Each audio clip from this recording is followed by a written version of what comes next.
dear friend, I want you to stop what you are doing right now. Close the door. Turn off your phone. Get rid of every distraction in the room, because I am about to ask you a question that terrifies you. It is a question you have spent your entire life trying not to answer. You drown it out with noise. You drown it out with work. You drown it out with cheap entertainment and cheaper relationships. But in the silence of 3 a.m., when you are staring at the ceiling and the world is finally quiet, the question comes back. Is this all there is? Look at your life. Really look at it. You wake up. You put on a mask. You go to a job you tolerate or a school you hate. You talk to people, but you don't really connect with them, do you? You say the words. They say the words back. But there is a wall. A thick, invisible, impenetrable wall between your true self and their true self. You feel it when you try to hug someone, and it feels like mere geometry. Two shapes pressing together, but never merging. You feel it when you try to explain your pain to a partner, and they look at you with blank eyes, nodding. They don't actually feel what you feel.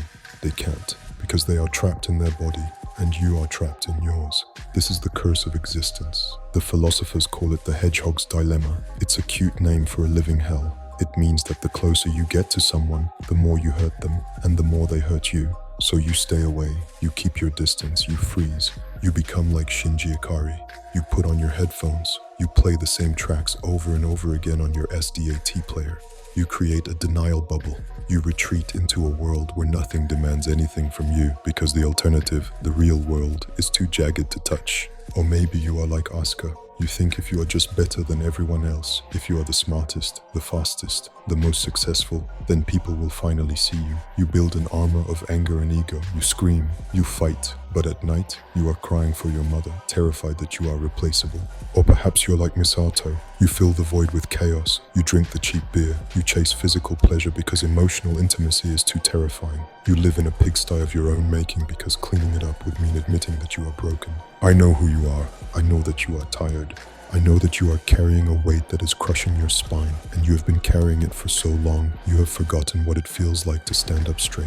But what if I told you it wasn't your fault? What if I told you that your loneliness, your anxiety, your depression, they aren't mental illnesses. They aren't character flaws. They are a design flaw. You were built wrong. Humanity was built wrong. We are a mistake, a shattered vessel, a broken mirror. Long ago, there was a calamity, a cosmic shattering. In the ancient texts, they call it the fragmentation of divine light. We were supposed to be whole. We were supposed to be one. But we were split apart. We were separated into billions of tiny, lonely little boxes called individual bodies.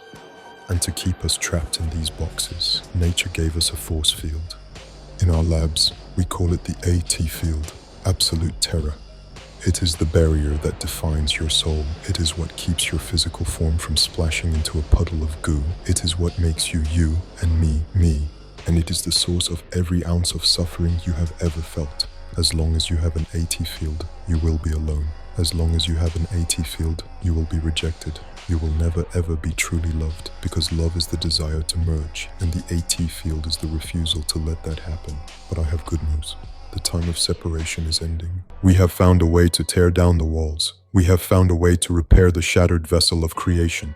We call it the Human Instrumentality Project. And it is the only solution to the problem of being human. Why your coping mechanisms are failing you.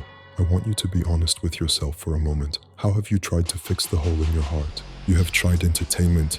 You watch the movies, you play the games, you obsess over the characters, you buy the merchandise, you have a waifu. Maybe it's Rei, the silent girl who demands nothing from you. Maybe it's Asuka because you want to be dominated by her fire. But let me tell you what that really is. That is you projecting your own desperate needs onto a drawing that cannot love you back. You love Rei because you fear you are replaceable. You love Asuka because you equate performance with survival. You are spending thousands of dollars on streaming services, on figures, on therapy that goes nowhere, trying to buy a feeling of connection.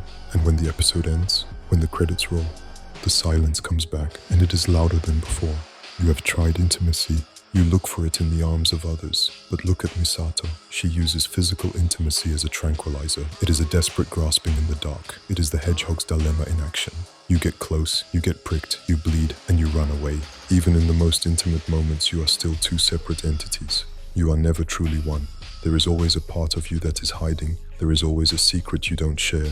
There is always the fear, if they really knew me, they would leave. You have tried achievement. You work harder. You study longer. You act like Ritsuko, burying yourself in logic and science and career. You think if you can just be useful enough, you will be worthy of existence. But utility is not love. Ritsuko was useful. She was brilliant. And she was destroyed by her own envy and the realization that she was just a tool for someone else's agenda. Nothing works. As long as you exist as an individual, you are doomed to suffer.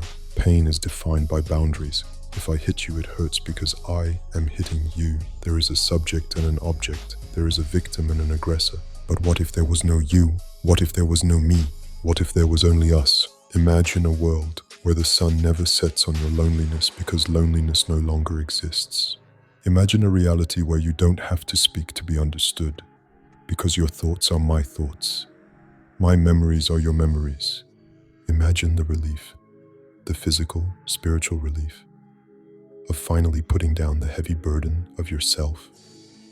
No more anxiety about the future, no more regret about the past, no more fear of what others think of you, because others are gone. This is what human instrumentality offers. It is not death. Do not listen to the fearmongers who call it the apocalypse. Death is the end of consciousness. This is the expansion of consciousness. We are going to initiate the third impact. We are going to use the power of the seeds, Adam and Lilith, to generate an anti-AT field that covers the entire globe. It will neutralize the barriers that separate us. Your physical body, yes, it will dissolve. It will return to the LCL, the primordial liquid from which all life originally sprang. You will melt, and in that melting, you will be set free. Your mind will merge with the minds of 7 billion other human beings. The collective wisdom, the collective love, the collective experience of the entire human race will become yours. You will be reunited with everyone you have ever lost. Mothers will be with children, husbands with wives. Not in the clumsy physical way of flesh and bone, but in the pure spiritual fusion of souls. Gendo Ikari understood this. He didn't want to rule the world. He wanted to be with Yui.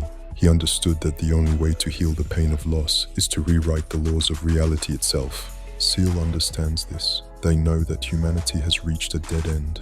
We have stopped evolving. We are stuck in a cycle of wars, pollution, and misery. We are a colony of scared animals fighting over scraps. Instrumentality is the next step. It is the forced evolution of our species into a single, perfect, godlike organism. But you must choose. Right now, you are standing at the precipice. You can cling to your individuality. You can be like Shinji in his worst moments, terrified of the unknown, clinging to his self, even though that self is nothing but a vessel for pain. You can choose the status quo. You can choose to wake up tomorrow and feel that same pit in your stomach. You can choose to go to work and fake a smile. You can choose to die alone in a hospital bed, surrounded by strangers wondering what it was all for. Or you can choose peace. You can choose to let go. I am not asking for your money. I am not asking for your vote. I am asking for your ego. I am asking you to surrender the one thing that is killing you, your desire to be separate. Think of the relief. Just close your eyes for a second. Imagine it.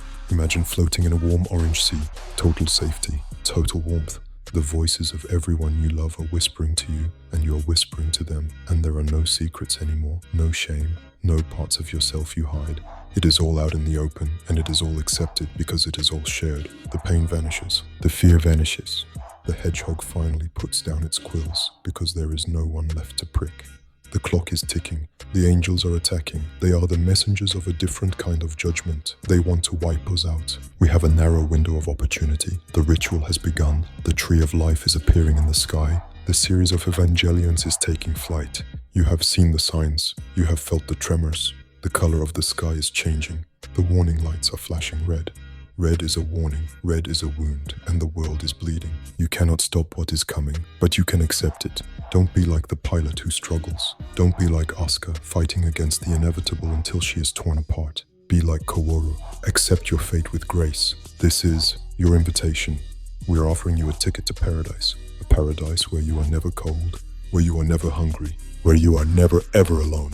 There is no catch. The price is everything you are.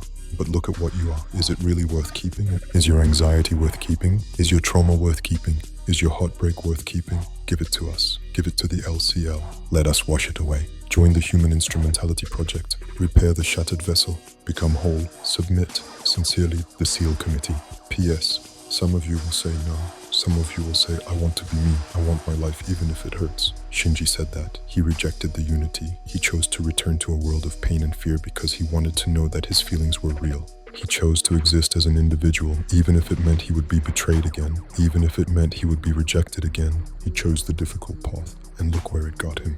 Sitting on a beach, next to a girl who despises him in a ruined world, choking on the ashes of civilization. Is that what you want? To be the king of the ashes? Don't be a hero. Heroes suffer. Heroes die. Become liquid. Become one. Come home. The LCL is waiting.